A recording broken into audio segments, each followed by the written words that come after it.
जी अस्सलाम वालेकुम, आदाब। देखिए, तमाम मेरे मुमरा मार्केट के हॉकर्स भाइयों, मैं आपका तहे दिल से शुक्रिया अदा करता हूं कि अभी आप लोगों ने अपना कीमती वक्त निकाल करके मुझे यहाँ बुलाया, आप लोगों ने वक्त दिया, आप लोगों ने अपना वक्त दिया। नहीं, पहले उनको सुन लेते, फिर मैं बात करूंगा। सलाम अलैकुम। मेरी गुजारिश है भाई लोग से, एक मौका भाई को दो, क्योंकि इसके पहले फारूक भाई थे जो अपने टाइम पे हमेशा खड़े रहते थे। हर वक्त फारूक भाई आते थे और अपने लिए खड़े रहते थे। आज उनके दामाद हैं, एक मौका जरूर दो कि शायद वो अपने लिए काम करें। बस मैं इतना ही बोलना चाहूँगी आपसे।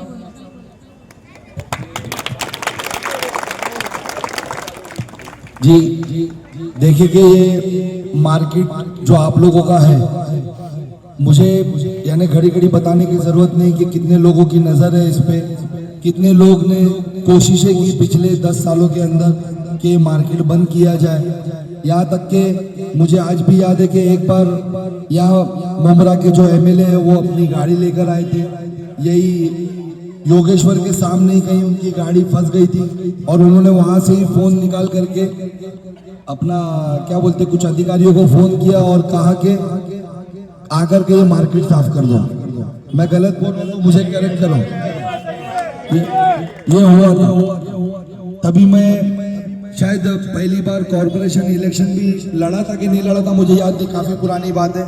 लेकिन मुझे कुछ मेरे हॉकर्स भाइयों ने कांटेक्ट किया और कहा कि भाई म्युनिसिपल कॉर्पोरेशन आने वाली है और यहाँ के जो विधायक हैं उन्होंने आकर के ऐसी यानी उनकी गाड़ी कहीं थोड़ा स्लो हो गई तो उन्होंने अपने पावर का इस्तेमाल करके हमको उजाड़ने की बात कही, आप आके मदद करिए। आप यकीन जाने मैं कोई पावर में नहीं था उस वक्त, इलेक्शन शायद लड़ा नहीं लड़ा मेरे को याद नहीं आ रहा, लेकिन फिर भी मैं आया। वो जो म्युनिसिपल कॉर्पोरेशन आई थी जो आप लोगों के बाकड़े जेसीबी से तोड़ने जा रही थी, मैं उसके सामने खड़ा हुआ, यहीं एम गेट के पास ही खड़ा हुआ और मैंने उनको यहाँ से जैसा भी जो भी बात कर सकता था मैंने रिटर्न किया। और ये एक बार नहीं हुआ है, आप जानिए कि ये बार बार हुआ है। जब भी यहाँ पर जीतने वाले 9-9 साल पुराने नगर सेवक है, उन्होंने कभी यानी हमारी मार्केट की तरफ पलट के देखा नहीं। बस 2-4 चीज़ों में देखी गई कि यानी यहाँ के कुछ हॉकर्स भाइयों को या तो अपने बंगले पे बुला करके वो अपने गुलाम समझते हैं कि बुला करके अपने बर्थडे वगैरह में बुला लिए, या कभी उनके बर्थडे में एक आधी यानी फोटो हमको यहाँ देखने मिल जाती है। लेकिन सच ये है कि जब आपको जरूरत होती है तो कोई नहीं आता। और हकीकत ये देखिए, और हकीकत में बोल रहा हूँ कि ये अभी तकलीफ खत्म नहीं हुई। आप जाने अभी बहुत डेवलपमेंट यहाँ आना है। कल ही रात को जब मैं यहाँ खड़ा था तो मेरे कुछ हॉकर्स भाई यहाँ ये बिल्डिंग के गेट के पास की कुछ बात बता रहे थे कि भाई ये बिल्डर बोल रहा है कि यानी अगर मैं बिल्डिंग का काम शुरू करूंगा तो कुछ 4-5 धंधे हैं उसको यहाँ से हटा दूंगा, यहाँ से हटा दूंगा। अब आप सोचो ऐसे में क्या करोगे? इसके बाद तो फिर ये बिल्डिंग डेवलपमेंट में जाएगी, वो जाएगी, ये जाएगी, ये करके एक बिल्डिंग रीडेवलपमेंट पे जाएगी। तब वो हालात में आप क्या करोगे? कौन रोकेगा आपके लिए? मैंने कल भी जब मुझे ये हॉकर्स लोग ने कहा तो मैंने कहा टेंशन मत ले, इंशाल्लाह ताला अल्लाह ने जो भी मेरी किस्मत में लिखा रहेगा, मैं जीता तो भी और नहीं जीता तो भी कोई भी एक बाकड़ा नहीं हटा पाएगा। और ये बाजार देखिए, ये बाजार आप लोगों को पता है नहीं पता है, लेकिन मुझे याद है कि 1992 से ये बाजार तो है 70 के दशक से बसा हुआ। मुमरा का सबसे पहला जूना मार्केट है, उसके पहले से मेरी पैदाइश के पहले से बसा हुआ है। लेकिन जब हम लोग यानी टीएमसी कमिश्नर वगैरह के पास, मैंने बीच में जब बहुत ज़्यादा कार्रवाई आ रही थी तो थाने म्युनिसिपल कॉर्पोरेशन कमिश्नर के पास भी हम लोग गए थे यही मार्केट के लिए, और मेरे साथ यहाँ के कुछ हॉकर्स भाई थे। तब मैंने उनको जा करके जो दीगे साहब थे उनके हाथों से लगाई हुई एक तख्ती है हमारे वहाँ पर दाबुलगढ़ से आप जब नीचे आते हो, मैंने जा करके उनको वो तख्ती बताई थी कि साहब ये दीगे साहब के हाथों का बताया हुआ मार्केट है, आप इसे मत उखाड़िए, मत उजाड़िए। तब मुझे वहाँ पता चला था कि कुछ नगर सेवकों के लेटर आए हुए कि ये मार्केट को साफ कर दीजिए। तो यकीन जाने हर कोई आपके खिलाफ है। शायद हो सकता है कि अभी इलेक्शन पीरियड है तो अभी आ करके आपसे बातें करेंगे, थोड़ा मीठा मीठा बोलेंगे, फुसलाएंगे, और बोलेंगे कि नहीं हम लोग तुम्हारे मार्केट को नहीं उजड़ने देंगे, नहीं देंगे, लेकिन यकीन जानो जैसे इलेक्शन खत्म होगा, जैसा 9 साल गायब थे ना, वैसे फिर गायब हो जाओगे, वैसे ही गायब हो जाएंगे। और अल्लाह ना करे वापस से वो कार्रवाई आई और अगर आप लोगों ने मेरा साथ नहीं दिया, मुझे मौका नहीं दिया, तो कौन आपके लिए लड़ेगा?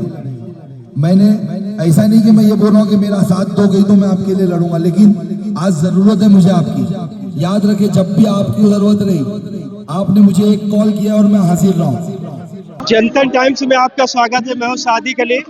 मैं इस समय बॉम्बे कॉलोनी में मौजूद हूं। बता दें कि अभी एमआईएम पार्टी के जो नगर सेवक के उम्मीदवार हैं सैफ पठान, इन्होंने अभी जो है यहाँ पर हाकर्स जो यूनियन है और जो मार्केट में लोग बैठते हैं, इनसे इन्होंने जो है संवाद साधा और कहीं ना कहीं अपील की। सैफ भाई, मैंने देखा कि आप बार बार अब कह रहे हैं कि आप एक वोट हमें दीजिएगा और 3 वोट आप किसी को दीजिएगा। आप पहले ऐसे नेता है जो इस तरीके से बात कर रहे हैं। जी देखिए, पहले नहीं, एक्चुअल मेरे पैनल के अंदर मेरे साथ कोई खड़ा ही नहीं है। मेरी पार्टी ने ये फैसला लिया था कि मैं अकेले उतरूं और मैं अकेले इन 4-4 के पैनल से कंटेस्ट करूं। तो आज मेरे पास जब ऑप्शन ही नहीं है तो मैं एक ही वोट मांग सकता हूं। एक वोटर को 4 वोट करना है, तो आप मुझे एक वोट करिए, बाकी 3 मर्जी आपकी है। आप नोटा डालिए, आप जिसे पसंद करते हो उसे डालिए। मैं उसमें ना पूछने आऊँगा ना बताने आऊँगा। जैसे कि लोगों में ये भी जो है सुनने में आ रहा है कि आप अगर एक पे डालेंगे तो आपका वोट खराब हो जाएगा, 3 का रहेगा। इसमें क्या सच्चाई, अभी आप इसके बारे में लोगों को बता रहे हैं, तो क्या हकीकत है इसके बारे में? देखिए, ये बौखलाग है जो यहाँ के सिटिंग नगर सेवक है, ये बौखलाग है। आपने देखा कि आज किस तरीके से मुझे यहाँ के हॉकर जोन ने बुलाया था, हमारे हॉकर्स भाइयों ने सब अरेंजमेंट किया था, मुझसे मुलाकात की और इसी तरीके से आवाम का रुझान है। आपने घरों से बैठी हमारी पर्दानशी माँ बहनों को भी देखा किस तरीके से मोहब्बत दिखा रही थी। तो ये डर गए हैं कि यानी वाकई में एक वोट तो सैफ को वन साइड पड़ने वाला है और शायद इंशाल्लाह ताला मुमरा के अंदर इतिहास बनने वाला है। तो इस वजह से वो डर करके अभी लोगों को वलगला रहे कि आप एक वोट डालोगे तो वोट खराब हो जाएगा, आपको चारों एक ही निशान पे वोट डालना है, जबकि सरासर गलत बात है। सरकार ने आपको पूरा राइट दी है कि आप जो 4 वोट डालने वाले हो, 4 अलग अलग पार्टी को भी डाल सकते हो, 4 अलग अलग कैंडिडेट्स को डाल सकते हो, आप 2 कैंडिडेट से 2 अलग को डाल सकते हो। यानी आपके पास पूरा 4 वोट का पूरा इख्तियार है। बस शर्त ये कि आपको 4 वोट अलग अलग कलर्स में करना है, वहाँ 4 कलर होंगे, हर कलर में एक वोट करना है। सैफ भाई, आप 2017 में भी चुनाव लड़े थे। आज के जो है माहौल में और 2017 में आपको क्या दिख रहा है अलग? देखिए, आज का माहौल टोटली डिफरेंट है। 2017 में मैं बहुत फ्रेशर था, पहली बार यानी कंटेस्ट कर रहा था और मेरे सामने जो पैनल्स लड़े थे वो पहले से ही नगर सेवक थे और बड़ी बड़ी पार्टियों से उस वक्त भी थे। एमआईएम भी यहाँ न्यू न्यू थी और लोगों में इतनी मोहब्बत भी नहीं थी हमारे लिए। आज देखिए, जो हॉकर जोन आज मेरे साथ है, शायद उस वक्त मेरे साथ था भी नहीं। तो यही फ़र्क है सबसे बड़ा यहाँ पर। यहाँ जो लोगों का रुझान है वो पहले उस वक्त मेरे साथ था नहीं, फिर भी वो हालातों में मुझे 3,500 वोट मिले थे और आज जीतने के लिए मुझे 7 से 8 हज़ार वोट चाहिए। तो मुझे पूरी उम्मीद है कि मुझे 7 से 8 हज़ार नहीं, इस बार इंशाल्लाह ताला जो हमको आंकड़े आ रहे हैं सब तरफ से, इस बार इंशाल्लाह ताला 14 से 15 हज़ार वोट ले रहे हैं हम लोग। साहब भाई, हम आपसे ये भी जानना चाहते हैं कि बहुत कम उम्र में और बहुत बड़ी आपने उपलब्धि पाई है और जैसे कि आप इस समय महाराष्ट्र के ज्वाइंट सेक्रेटरी हैं एमआईएम पार्टी के, यहाँ तक पहुँचने के लिए लोगों को सालों साल लग जाता है लेकिन नहीं पहुँच पाते। आपकी ऐसी क्या क्वालिटी थी कि असद साहब ने आप पर भरोसा किया? जी देखिए, मैंने बड़ी ईमानदारी से मेरी मजलिस के लिए, मेरे शहर के लिए, मेरी आवाम के लिए काम किया। मैंने कभी ओहदों को अपने दिमाग पे लेकर के काम नहीं किया। मैं हमेशा एक ही चीज़ मानता हूँ कि मैं बैरिस्टर असदुद्दीन ओवैसी साहब का सिपाही हूँ, मेरी कौम का खादिम हूँ, मेरे शहर का खादिम हूँ। बस ये नियत से काम करता हूँ। शायद यही था कि मेरी ईमानदारी, मेरा सब्र असदुद्दीन ओवैसी साहब को शायद पसंद आ गया। उन्होंने मुझे इतने बड़े ओहदे पे यानी आज बिठा रखा है। मुझे यानी हर जगह मोहब्बत मिल रही है, चाहे वो मेरा शहर हो या बाहर का शहर हो, कोई दूसरा स्टेट हो, हर जगह लोग मुझे मोहब्बत करते हैं। आप प्रभाग 26D में लड़ रहे हैं, जीतने के बाद यहाँ पहला काम आप क्या करेंगे? देखिए, अभी मैंने यहाँ पर एक वादा किया कि जीतने के बाद सबसे पहले मैं ये हॉकर जोन को इंशाअल्लाह ताला, जो पिछले 40 सालों 50 सालों से कॉरपोरेशन इलेक्शन हो रहे लेकिन किसी नगर सेवक ने नहीं किया, मैं सबसे पहला काम वो करूँगा जिस वजह से इन गरीबों का हमेशा नुकसान किया जाता है। साल में समझिए कि 2 महीना तो इन पे जुल्म रहता ही है कि आ करके इनका सामान फेंक दिया जाएगा, इनका नुकसान किया जाएगा। जो साल भर ये थोड़ा-थोड़ा पैसा करके जमाते हैं, वो आ करके एक ही बार बर्बाद कर दिया जाता है। तो मैं वो नहीं होने दूँगा। मैं सबसे पहले इनको लाइसेंस नंबर दिलाऊँगा, इनको लीगल करूँगा ताकि इसके बाद कोई भी, मैं रहूँ नहीं रहूँ, मुझे नहीं पता मेरी ज़िंदगी कितनी है, मैं कब तक रहूँगा। मैं रहूँ नहीं रहूँ, ज़िंदगी भर इन पे कोई हाथ ना डाल सके, ये लाइसेंस नंबर, ये लीगल हॉकर जोन बनाऊंगा इंशाल्लाह। तो जैसे आपने देखा कि ये सैफ पठान है, कहीं ना कहीं इलेक्शन का समय है, बहुत लंबा एरिया है, करीब इनके वार्ड में जो है 50,000 से भी ज़्यादा वोटर है। तो एरिया लंबा होने ज़्यादा होने की वजह से हम इनका समय नहीं लेंगे। सैफ भाई आपने हमसे बात किया, बहुत बहुत शुक्रिया। और हम बीच में भी आपसे जो है बात करेंगे और जीतने के बाद भी बात करेंगे। इंशाल्लाह ताला।